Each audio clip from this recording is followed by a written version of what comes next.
Abu Lu'lu'ah ini udah sembunyi dari malam di depan mihrab itu. Begitu sedang sholat, dia keluar, langsung dia tikam 3 kali tikaman. Habis itu Khalifah Umar tersungkur.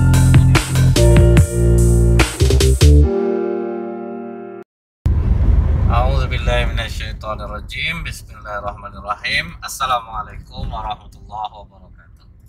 Bismillahirrahmanirrahim. Nahmaduhu wa nasta'inu wa nastaghfiruh. Wa na'udzubillahi min syururi anfusina wa min sayyiati a'malina. May yahdihillahu fala mudhillalah wa may yudlil fala hadiyalah. Asyhadu an la ilaha illallah wahdahu la syarikalah wa asyhadu anna Muhammadan abduhu wa rasuluh. Allahumma shalli wa sallim wa barik ala hadzal nabiyil karim wa ala alihi wa sahbihi ajmain. Kaum muslimin muslimat, sahabat Unam di mana saja berada, yang semoga senantiasa dirahmati oleh Allah. Bersyukur kita kepada Allah dan mengucapkan alhamdulillahirabbil alamin. Pagi ini kita dipertemukan oleh Allah. Ini kita mau pergi ke daerah Sore namanya. Itu jaraknya sekitar 1,5 jam dari Pekanbaru. Karena ada satu keperluan, jadi saya bareng istri angkat karena perjalanan cukup panjang. Jadi kita isilah dengan kajian yang mudah-mudahan kajian ini bermanfaat untuk diri saya dan kita semua, insya Allah. Bersalawat kita kepada Rasulullah SAW dengan ucapan Allahumma sholli ala Muhammad wa ala alihi wasallim. Semoga dengan banyak bersalawat kita mendapatkan syafaat di yaumil akhir. Saya teringat akan sebuah riwayat di saat Rasulullah SAW bersama Abu Bakar Siddiq, Umar bin Khattab, dan Utsman bin Affan radhiyallahu anhum sedang berada di atas Bukit Uhud. Jadi Bukit Uhud ini bergetar. Apa kata Rasulullah? Wahai Uhud, diamlah. Karena di atasmu ada seorang nabi, ada seorang siddiqin yaitu Abu Bakar, dan 2 orang syahid. Jadi sudah disampaikan oleh Rasulullah bahwa Umar bin Khattab dan Utsman bin Affan ini mereka akan mati syahid. Dan itu benar terjadi. Pada masa kekhalifahan Umar bin Khattab, ada seorang Persi yang bernama Abu Lu'lu'ah. Dia ini sebetulnya tentara terlatih. Nyamarlah ke Madinah, kerja dengan sahabat Rasulullah juga, namanya Al-Mughirah bin Syu'bah. Wah, bukan main, penurutnya baik, keahliannya banyak, bisa bikin senjata, sampai Khalifah Umar pun sering pesan senjata sama dia, suruh buat senjata. Dan dari tampangnya itu tidak kentara bahwa dia itu adalah tentara terlatih. Nah, jadi ini ingat nih, jangan kita lihat orang dari penampilannya aja. Ada orang yang bertampang biasa, tidak harus sangar, tapi sebetulnya dia aparat. Dia memiliki keahlian khusus dan orang tidak akan mencurigainya. Jadi tidak selamanya aparat itu berwajah sangar, berbadan tegap. Jadi tidak selamanya seperti itu. Nah, terus hal yang kayak gini juga dipakai juga di kemiliteran sampai sekarang. Jadi tidak selamanya yang melaksanakan penangkapan, penggerebekan itu mukanya seperti aparat. Yang berwajah-wajah ramah, berwajah-wajah polos, tetapi jangan menganggap remeh. Mereka orang yang seperti ini dipakai, tingkat keberhasilannya hampir 80%. Bisa berhasil. Karena dia gerakannya tidak terbaca oleh. Sampai Khalifah Umar sayang sama Abu Lu'lu'ah ini. Padahal Abu Lu'lu'ah ini punya misi cuma satu, membunuh Khalifah Umar bin Khattab. Diam-diam dia sudah menyiapkan pisau yang dia rancang khusus, racunnya aneh, pisaunya aneh, karena dia pandai membuat pisau yang lain daripada yang lain dengan membubuhi racun yang berbeda juga dengan racun-racun yang lain. Pas Khalifah Umar sedang mendirikan sholat subuh bersama para sahabat dan jamaah yang lainnya, ada yang mengatakan habis takbiratul ihram, ada yang mengatakan habis al-fatihah. Abu Lu'lu'ah ini sudah sembunyi dari malam di depan mihrab itu.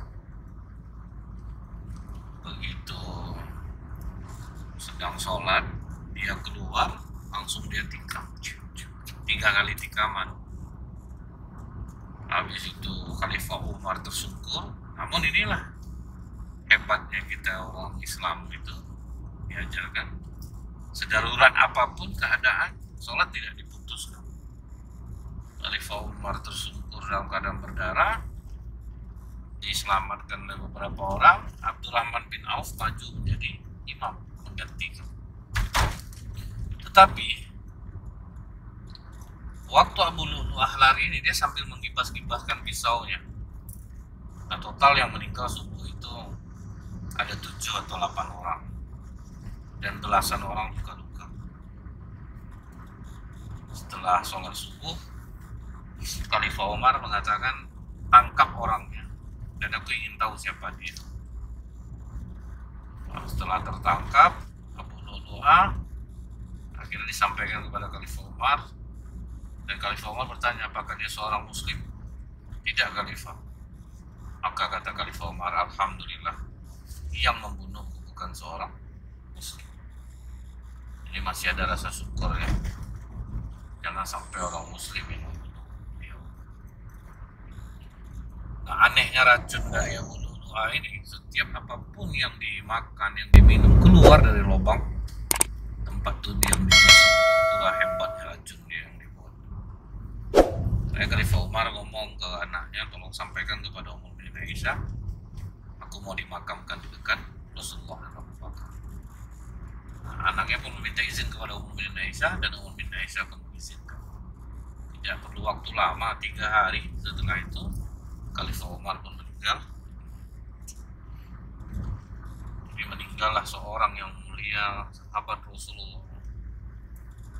Dan di sini kita tahu ternyata walaupun kita rajin ibadah, walaupun kita zikirnya kuat, pengorbanannya banyak, masalah kematian dengan cara apapun itu tidak menjadi masalah.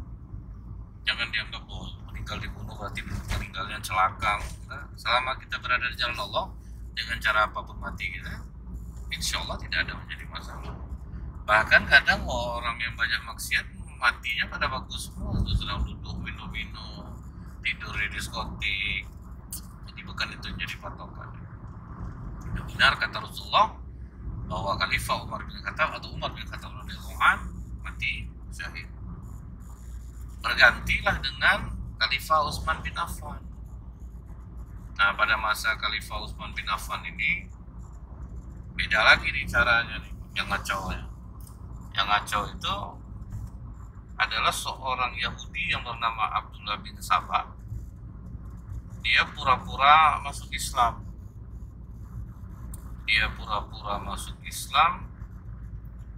Dia nampakkan ketaatannya, sholat jamaahnya 5 waktu, rutin, jamaah, rajin berderma, rajin mempelajari Al-Quran, sehingga orang juga percaya dengan keislamannya. Ini yang paling kita waspadai. Orang-orang yang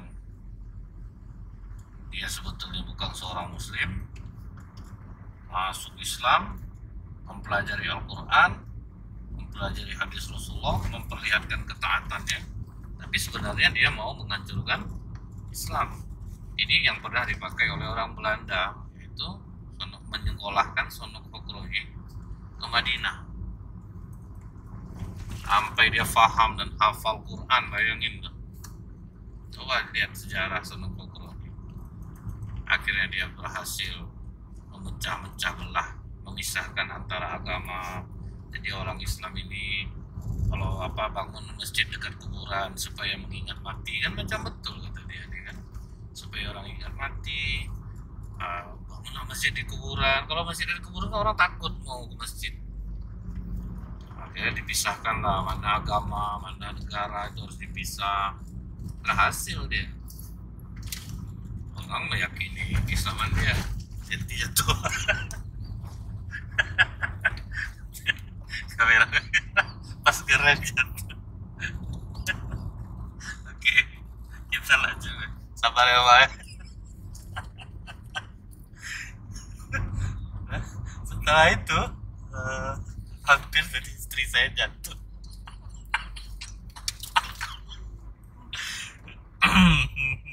Baik. Kemudian orang udah yakin dengan Abdullah bin Sabah ini keislaman dia. Nah, di situ dia baru mulai. Dia coba menghasut masyarakat Madinah dengan menggoreng isu bahwa Khalifah Utsman ini dia kan tidak ikut perang Badar.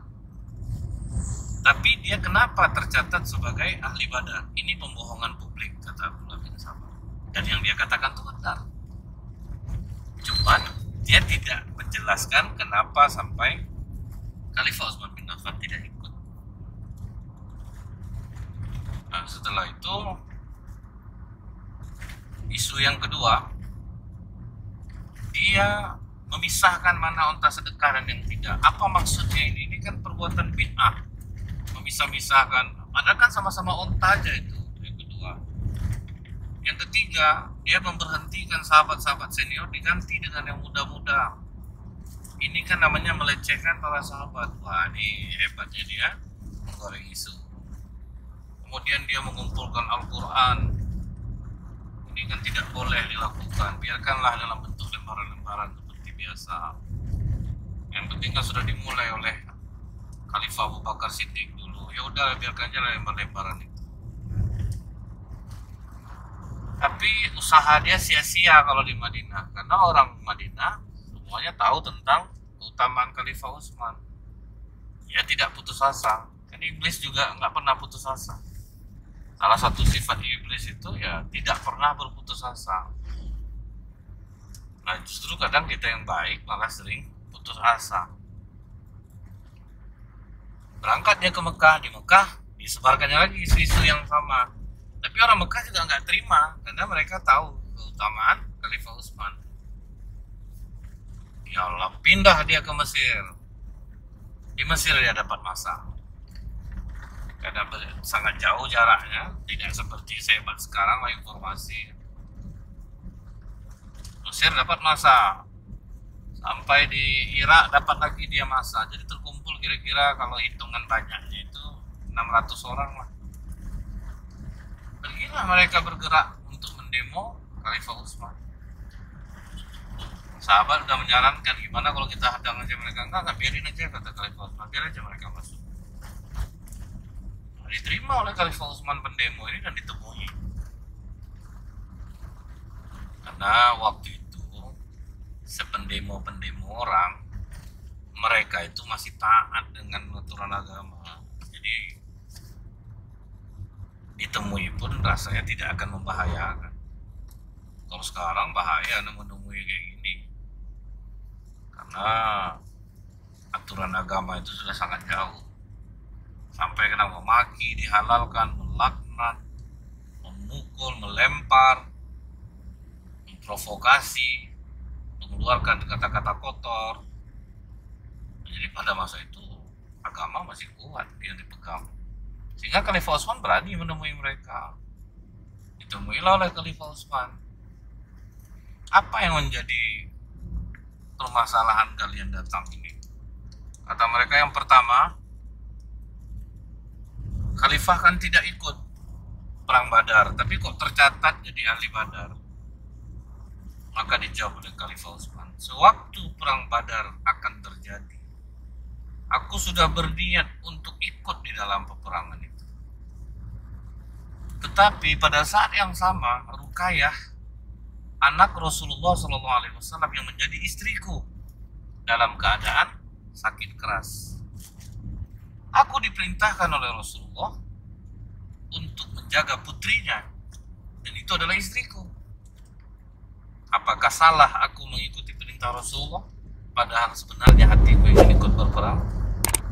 Baru paham itu cerita. Makanya waktu perang Badar itu, setelah menang perang itu Rasulullah antara bahagia dan berduka.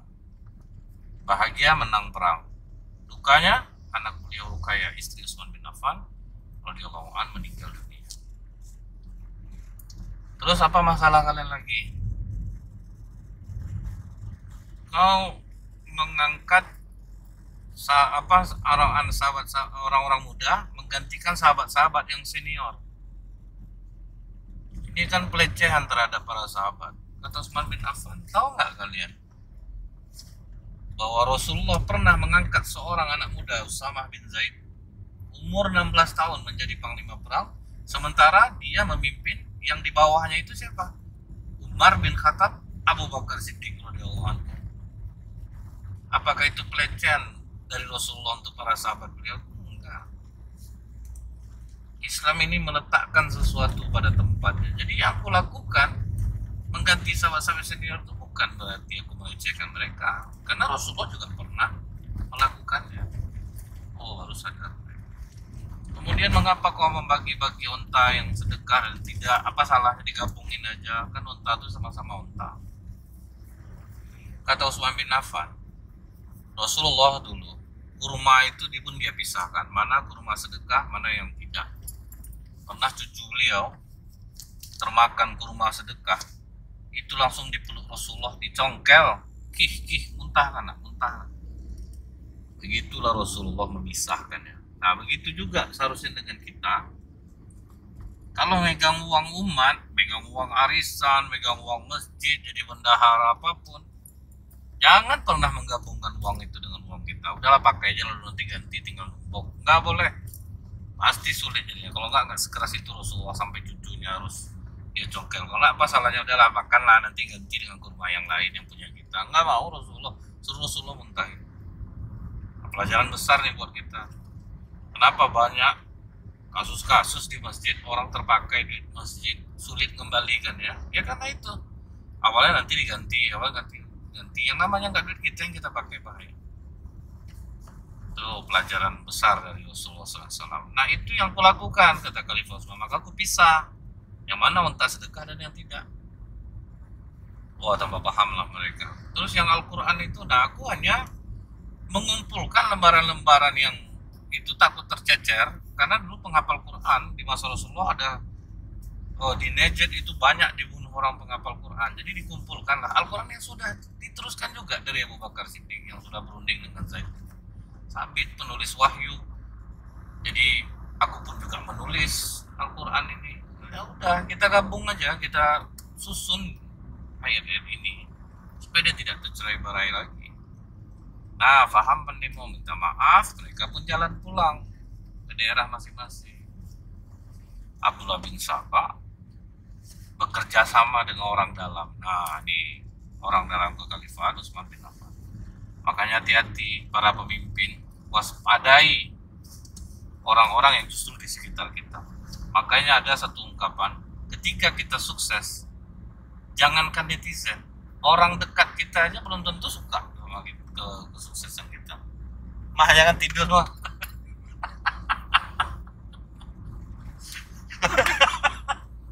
Mama jangan tidur. Jatuh nanti. Kasihan istri saya tuh tidur. Kenapa ya gak ada kamera dua ya? Bisa ini. Aduh. Terus kerjasama dia dengan orang dalam kekhalifahan.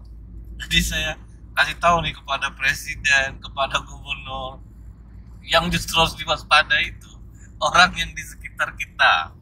Hati-hati. Nah, dia ambil cap kekhalifahan Utsman bin Affan.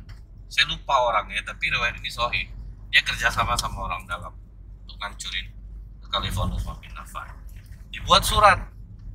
Isi surat itu, wahai gubernur Mesir, wahai gubernur Irak. Walaupun mungkin belum itu namanya saat itu ya, gubernur Mesir belum Irak.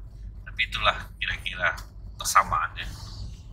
Bila para pemberontak ini sampai, penggal kepala mereka. Itu isi surat dicap dengan cap kekhalifahan Utsman bin Affan. Dipanggil seorang budak, kau mau merdeka nak? Tentu mau. Yang namanya budak ini, hal yang terbesar bagi para budak adalah mendapatkan kemerdekaan. Nah, jadi kau bawa surat ini, nanti begitu kau melewati pendemo itu, kau buat gerakan yang mencurigakan, biar kau dikejar mereka. Nanti kan dipaksanya itu, tengokkan surat itu, dan kau tidak akan dibunuh mereka karena kau hanya menyampaikan surat yang kau katakan dari Khalifah Utsman. Oke. Nah, berangkatnya lewat jadi pendemo yang pulang dengan gerakan yang mencurigakan, dikejar, dapat. Apa yang kau bawa itu? Aku membawa surat dari Khalifah Utsman untuk diberikan kepada gubernur Irak dan Mesir. Aku tidak mengetahui apa isi surat di sini. Diambil sama mereka. Itu diambil mereka, dibaca. Emosi semua demo itu. Kurang ajar ini Khalifah Utsman ini. Udah mau kita pulang baik-baik, rupa punya rencana buruk ya, kita mau dipenggal kepala kita, balik lagi semua. Nah, orang-orang yang bekerja sama dengan Abdullah bin Sabah ya mengompor-ngompori lah. Makanya kalau kita lihat di dalam perpolitikan kita kan juga kayak gitu. Awalnya saling menjelekkan, nanti katanya berteman, yang di bawah lagi nggak ada kawan yang abadi. Di politik itu nggak ada kawan yang abadi. Makanya harus berhati-hati. Nah, jadi mereka datang ke tempat Khalifah Utsman, sebagian sahabat sudah mengatakan, termasuk cucu Rasulullah Husain itu ditugaskan oleh ayahnya Ali bin Abi Thalib jaga Khalifah Utsman. Jadi jangan ada bilang ada perseteruan, ada. Para sahabat Rasulullah itu solid. Adapun perbedaan itu hal yang biasa. Apa kata Khalifah Utsman? Jangan jangan dihadang mereka, jangan saling berlawanan. Jangan gara-gara seorang Utsman bertumpah darah umat muslim. Jadi disepakati tidak ada perlawanan. Nah, dikepung mereka lah istana kekhalifahan. Sampai Khalifah Utsman padahal yang meluaskan Masjid Madinah dengan uang pribadinya, dilarang sholat di Masjid Nabawi. Ya, karena yang kompor-kompor ini, fitnah itu sulit untuk diklarifikasi. Makanya terkadang kita memilih diam, itu mungkin lebih baik daripada mengklarifikasi. Seperti kata Ali bin Abi Thalib radhiyallahu anhu, orang yang suka kamu, tidak pun kau jelaskan, dia tetap suka. Tapi orang yang membenci kamu, bagaimanapun kamu menjelaskannya, mereka tetap benci. Nah, jadi udah dikepung, tidak boleh mengambil air di sumur Raumah, kemudian tidak boleh ke Masjid Nabawi. Satu hari sebelum Khalifah Utsman bin Affan dibunuh, itu dia sempat cerita kepada pembantu. Dia bermimpi bertemu Rasulullah. Dalam mimpinya itu, wahai Utsman, berbukalah besok bersama kami. Nah, akhirnya Rasulullah dalam mimpi itu menyuruh dia puasa. Nah, padahal itu hari Jumat. Karena makruh untuk berpuasa. Tapi karena itu pesan Rasulullah SAW, Khalifah Utsman pun berpuasa. Orang bertanya, kenapa nggak mundur saja Khalifah Utsman? Karena dia mengamalkan apa yang disampaikan Rasulullah. Kalau ada orang yang memaksa untuk menanggalkan pakaian keagunganmu, jangan pernah kau lepaskan. Nah, itu maksudnya apa? Kalau kita udah ditunjuk jadi pemimpin, kita nggak boleh kalah dengan pemberontak yang menyuruh pokoknya harus turun, terus kita kabulin. Ya gitu aja terus. Nggak suka suruh turun, nggak suka suruh turun. Makanya jangan, kata Rasulullah. Nah, Khalifah Utsman tidak mundur bukan gara-gara cinta dunia. Duit kecil bagi Khalifah Utsman bin Affan. Dia sangat kaya raya. Sampai hari ini pun uangnya masih ada. Di bank Utsman bin Affan itu uang milik Khalifah Utsman bin Affan. Sampai hari ini ada. Dia menantu Rasulullah lagi. Dua anak Rasulullah adalah istri Khalifah Utsman meninggal, Ruqayyah. Kemudian Utsman bin Affan radhiyallahu anhu menikah dengan anak Rasulullah yang lain itu Ummu Kulsum. Jadi puasalah Khalifah Utsman di hari Jumat itu. Pas menjelang berbuka, dia lagi baca Quran. Merasa masuklah pendemo ini. Ada yang menarik jenggot, ada yang menusuk dada, ada yang memotong jari. meninggal dalam keadaan yang mengenaskan. Sahabat Rasulullah yang mulia dikena fitnah karena ada orang yang nyamar, akhirnya beliau pun menemui syahid.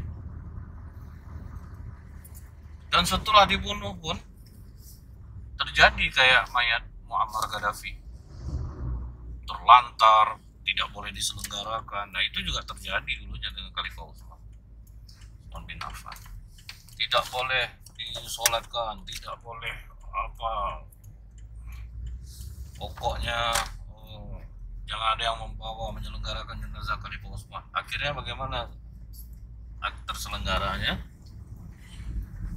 Ummu Habibah, istri Rasulullah, mengancam para pendemo, kalau kalian melarang kami menyelenggarakan jenazah Khalifah Utsman bin Affan, aku, istri Rasulullah, akan membuka hijabku dan berjalan di kota Madinah. Maksudnya aku membuka, tutup kepalaku, rambutku akan terlihat.